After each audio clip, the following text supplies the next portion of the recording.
Alright, hi guys. So tonight we're going to be talking about viruses. We all encounter viruses every day, all day pretty much. They're all over our environment. If you look in the ocean, about 10 to the 6 viruses per cubic meter of water.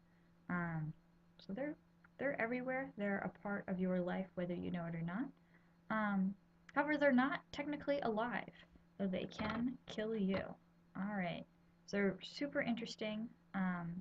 They're something I was particularly interested in school, so hopefully you will enjoy them as well, even though we're only going to get to spend a couple days with them.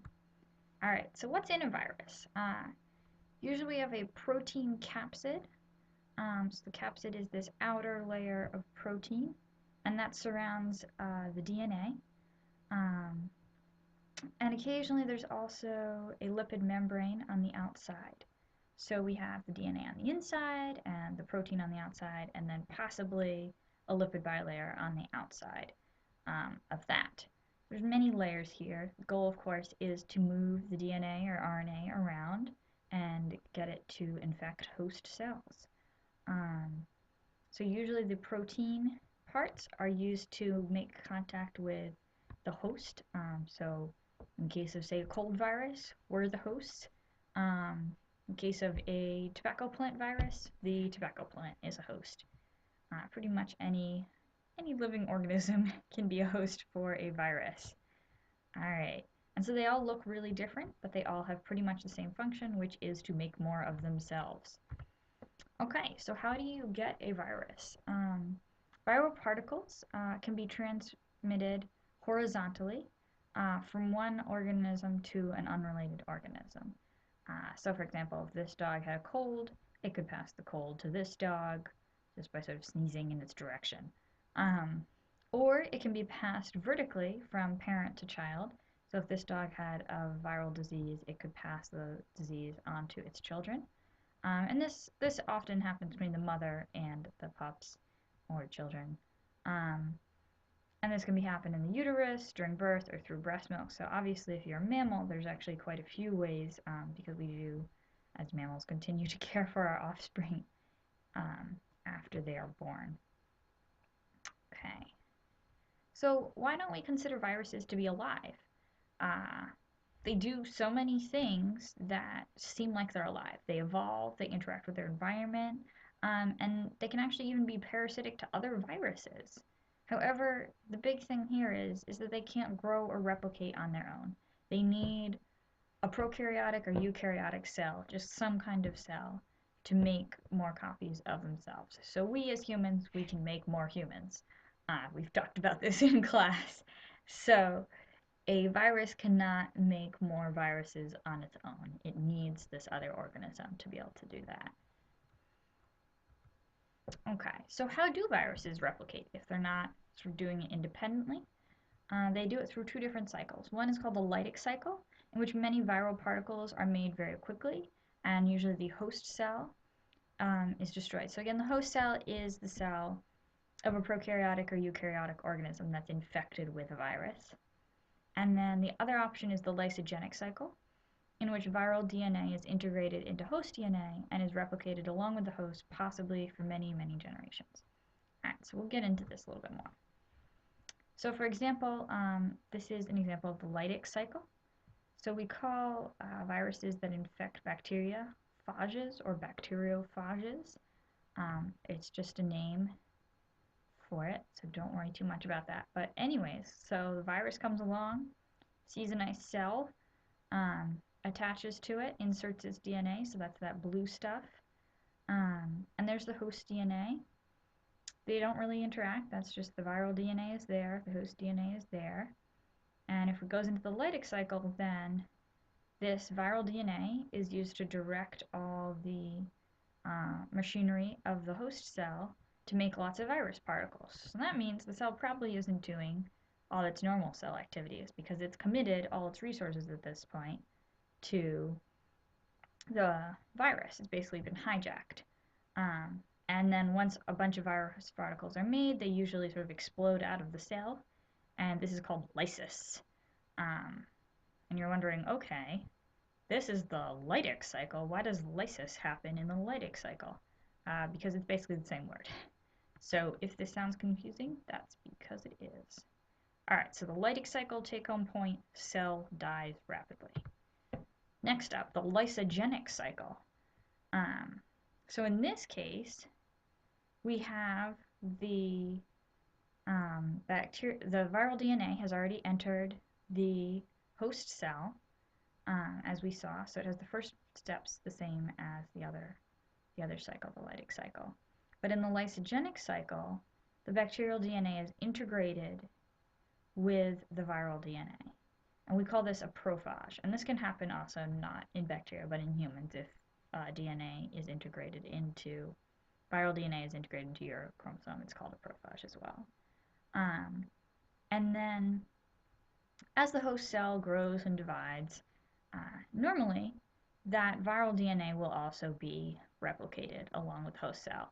And so this could go on for many, many cell divisions, and you'd have many, many cells with viral DNA. And sometimes the cells that have these sort of pieces of virus in them, but that aren't really doing anything at the moment, will leave the host chromosome and enter the Leydig cycle. So these two cycles are connected.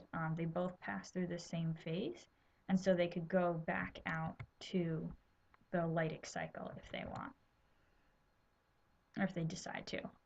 One thing, if you've heard of shingles, basically if people get chickenpox when they're young, their cells are essentially going through the Leydig cycle, but some cells that are infected with the chickenpox disease, the chickenpox virus, the viral DNA will enter into the human's chromosome, and it'll come back out in another Leydig cycle again when the person's much older. And so shingles is actually the same disease as chickenpox.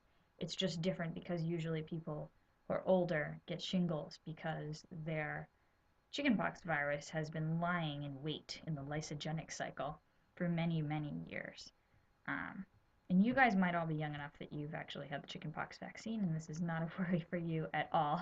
But for those of us who have had chickenpox for real, this is somewhat of a concern, is getting shingles, that we have chickenpox just in the lysogenic cycle in our cells, and it could come out pretty much at any time. All right. So, do you guys remember those chickens that you talked about way, way back in DNA, in mitosis and meiosis, and we talked about cancer? So those oncogenes that were discovered in chicken viruses, remember the oncogenes from the viruses were actually versions of chicken genes. So that was crazy, right? And so now we have this thing called transduction, and that's basically what happened with that. So when a virus leaves the host, it may take some of the host DNA along with it, and then when the virus infects a new cell, it can insert those genes from the previous host along with its own DNA. So this is called, again, transduction. There should be an S there. So the virus comes in contact with the host cell and inserts its DNA. So in this case, our virus DNA is purple, our host DNA is green. They sort of mix up, a bunch of virus particles are made, but when the virus particles are being all packaged up and ready to go, some host DNA just accidentally gets stuck in there. And so this virus particle goes off into the world carrying around a bit of host DNA. And when it infects the new cell, it puts in that host DNA, and it probably doesn't have enough of its own viral DNA to function properly at this point. But it does insert all this host DNA, and this host DNA gets integrated into the new host DNA. And so now this is a kind of horizontal gene transfer. So this host cell is totally unrelated to this host cell, but because they were infected by the same virus, this cell now has genes from that cell. And so this can happen on the bacterial level, this can happen on, say the animal or plant level. Okay, so if you're thinking about evolution and we talk about genetic recombinations and mutation and sexual reproduction, here's just sort of another tweak in that, another way that you can get variation, because these genes can just jump from one organism to another in these little carrying cases known as viruses. All right. So the last thing we're going to talk about is called a retrovirus. Retro, it means going back. It doesn't just mean clothes that are out of fashion. So usually when we think about how sort of the general process of cells is we think of DNA coding for RNA, and then that codes for protein. And retroviruses are kind of crazy because they go backwards. Instead of carrying around in them, a nice chunk of DNA, they carry around RNA, and then they transcribe it into DNA, and then they make more RNA, and then they make their capsid, which is crazy. So it's very similar to the lytic life cycle, this whole retrovirus-like life cycle. So basically the virus comes in, it injects its RNA into the host cell, and then it uses these little purple things. I don't know if they're purple in real life, probably not. But this is called reverse transcriptase. So it basically makes DNA from RNA, which again is a little bit backwards. Kind of the opposite of an RNA polymerase. All right, and so then that DNA, and we're using here HIV because that's a pretty well-known retrovirus. This HIV DNA goes and integrates into the host DNA, and then it makes a bunch of RNA from that and creates new virus particles. And it also makes more reverse transcriptase because that has to go along with it. Otherwise, this doesn't work. It's kind of a crazy system, but that is how viruses work. They're everywhere, they're super important, and they affect your life every day. All right, have a good night.